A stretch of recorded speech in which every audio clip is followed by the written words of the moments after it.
And that might be good for a while. They might be getting some results. They might be doing well. But again, there's some pain and suffering that's involved, and they eventually go back to paying for an escort. They go back to buying sex. And that person's sitting there like, oh my God, I've tried everything and nothing is working. And it's because they're going through these two cycles, and it's just, they just get trapped within it. Hi, I'm Josh from Purpose Over Pleasure. And today I'm going to be talking about a very serious topic. I'm going to be talking about a certain type of sex addiction, and one that's gone very out of hand in recent years. Of course, I'm talking about paying for sex. And more people than ever are paying for sex, whether that's through OnlyFans, cam girls, or even sex workers. And also, people are getting sicker faster and getting sicker at younger and younger ages. Yet nobody talks about this stuff. And as weird as I feel sitting down here and talking about this on the internet and posting this to YouTube, I know this is a necessary topic to talk about. And chances are, if you clicked on this video, you are struggling too with this addiction silently, and I'm here to help. Before I share the 3 reasons why you feel stuck with this addiction, I just want to say that I am not a mental health professional. If you are in serious trouble, I strongly suggest talking to a registered mental health professional. But with that being said, let's look at why this addiction feels so unbreakable for you. The first reason you feel stuck with this addiction is because you are in a cycle. And actually, to be more exact, you are stuck in 2 circles. And these circles are completely polar opposites of one another. So one cycle is the acting out stage. And I'm sure all of you guys know what that looks like. But if you're going to be more specific, this is where boundaries collapse. This is where you are physically present but emotionally absent. Anger is expressed either actively or passively, and life just feels way more chaotic than normal. And people kind of go through the cycle for a little while, but after they've been put through so much pain and suffering, that individual eventually transitions into this other cycle. And again, it's the polar opposite. And this stage would be categorized as acting in.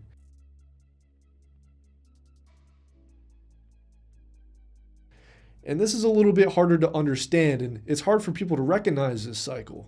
Also, this cycle varies based off the individual. It can be a day long, a week long, a month long, or even years. And this is where boundaries are really rigid. This is where one is physically and emotionally isolated from others. Fear and anxiety are common, and the person finds life dull and empty. These cycles are increasingly polarizing, and the pain for the individual intensifies over time. So imagine a person, right? He paid for sex once or twice. He went and saw an escort. And for one reason or another, he was like, all right, I can't do this anymore. This is wrong. I can't do it. It's hurting my life. I'm done. I'm never going back. And they make a promise with themselves. They're like, I'm not doing it again. And eventually some time goes by, and they find themselves back at one of those places. They find themselves paying for sex again. And that's going to really hurt that second time around, because not only did he break his own promise, but he broke his word. And that negative cycle is just going to continue. He might spiral out and just binge for an extended period of time before he's like, okay, I got to stop. So they do something even more intense to try to stop. So this person might start doing nofap. They might start doing semen retention. They might try to be abstinent for a certain period of time so they can get over this addiction. And that might be good for a while. They might be getting some results. They might be doing well. But again, there's some pain and suffering that's involved, and they eventually go back to paying for an escort. They go back to buying sex. And that person's sitting there like, oh my God, I've tried everything and nothing is working. And it's because they're going through these 2 cycles, and it's just, they just get trapped within it. And you're kind of realizing that it's very easy to get stuck in this cycle when you're paying for sex, and especially with an addiction to escorts and prostitutes, this cycle is inevitable. Most of the people that I've worked with experience the cycle in one form or another.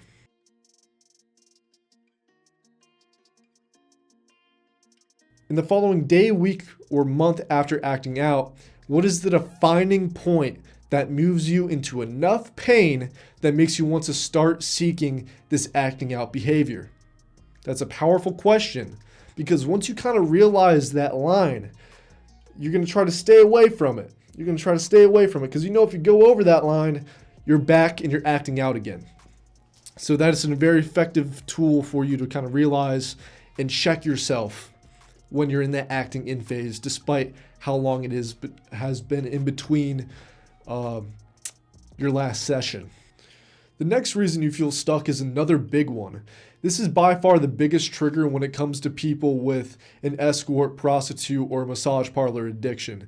This is really prevalent and this is really common and one that I've seen consistently when I'm working with my clients. And the academic term for this trigger is called compulsive cruising. And I have it written down here. So the definition of compulsive cruising is as follows: constantly searching or scanning the environment for a potential partner. Relentless search to find, conquer, and satisfy the demand for a sexual outlet as part of a strategy for management of anxiety and maintenance of self-esteem. That's a big one. That's key right there. Cruising is ritualistic and trance-inducing. Partners are things or objects to be used. An example of this can be going onto websites to find escorts or massage parlors. And it's usually not uncommon for people to cruise for hours at a time. Like, it's seriously not uncommon for people to go 5-6 hours just on a website trying to find escorts, trying to find locations. And it's really hard to pull yourself out of that because you're stuck in a trance. You're not there. You're really not conscious. You're subconsciously just doing it. It's a really weird thing to experience, but I'm sure some of you guys have experienced it, especially if this addiction has started to get out of hand.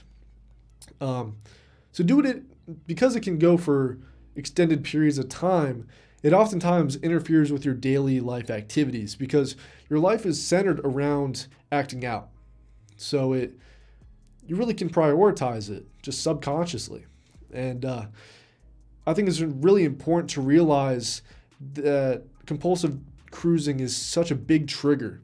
But also the compulsive cruising can be ritualistic because every time you go out and see a new escort or go to a new location for a massage parlor, you have to go research it. You have to go look it up on the internet.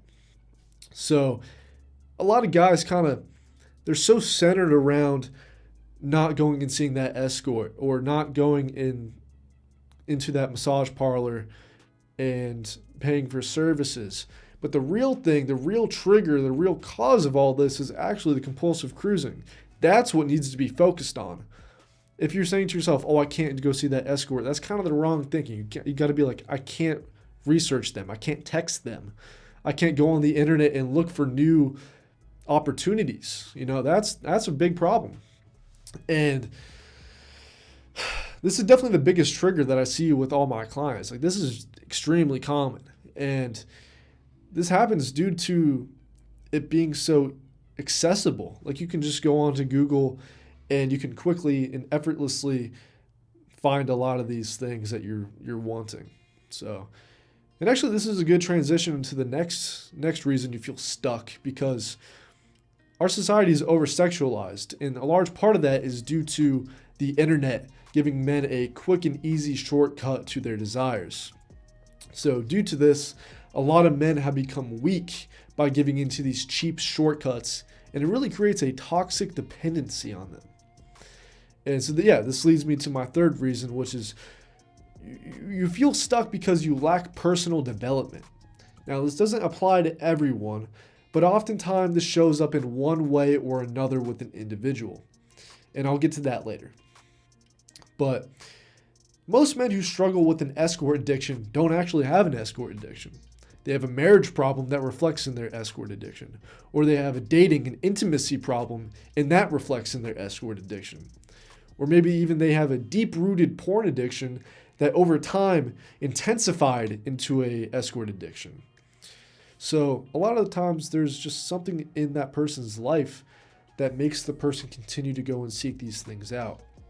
Because you see, if there's a guy out there that has a purpose, is making money, looks good, feels good, is masculine, and most importantly, feels tapped in, meaning they feel connected to people, they feel connected to themselves.